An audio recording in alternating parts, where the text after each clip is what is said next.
বিরল ও প্রাণঘাতী cystic fibrosis রোগীদের জন্য সাশ্রয়ী মূল্যের জেনেরিক ঔষধ সরবরাহ শুরু করল বেক্সিমকো ফার্মাসিউটিক্যালস। সোমবার টঙ্গীর কাঁঠালদিয়া এলাকায় প্রতিষ্ঠানটির কারখানা প্রাঙ্গণে আয়োজিত অনুষ্ঠানে যুক্তরাষ্ট্র, যুক্তরাজ্য এবং সাউথ আফ্রিকা সহ ৬টি দেশের রোগী ও তাদের প্রতিনিধিদের হাতে ওষুধটি আনুষ্ঠানিকভাবে হস্তান্তর করেন বেক্সিমকো ফার্মার চিফ অপারেশন অফিসার রাব্বুর রেজা। এ সময় তিনি বলেন, জীবন রক্ষাকারী চিকিৎসা সহজলভ্য হওয়ায় সিস্টিক ফাইব্রোসিসে আক্রান্ত হাজারো রোগীর জীবনে বৈপ্লবিক পরিবর্তন আসবে, যারা এতদিন উচ্চ চিকিৎসা ব্যয়ের কারণে প্রয়োজনীয় চিকিৎসা থেকে বঞ্চিত ছিলেন। বেক্সিমকোর এই উদ্যোগ বাণিজ্যিক নয়, মানবিক দৃষ্টিকোণ থেকে এই যাত্রা শুরু হয়েছে।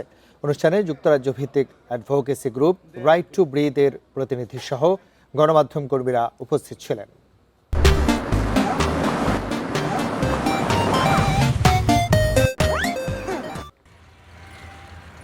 বিনা ওষুধে মারা যাক, আসলে সেটা আমাদেরকে অনেক নাড়া দিয়েছিল। আমরা সেই মুহূর্তে চিন্তা করেছিলাম যে আমরা এই ওষুধটা ডেভেলপ করব। সেটা কোনো কমার্শিয়াল পার্সপেক্টিভ থেকে না, টোটালি হিউম্যানিটেরিয়ান পার্সপেক্টিভ থেকে, এবং সেখানে আমাদের জার্নি শুরু হয়েছে।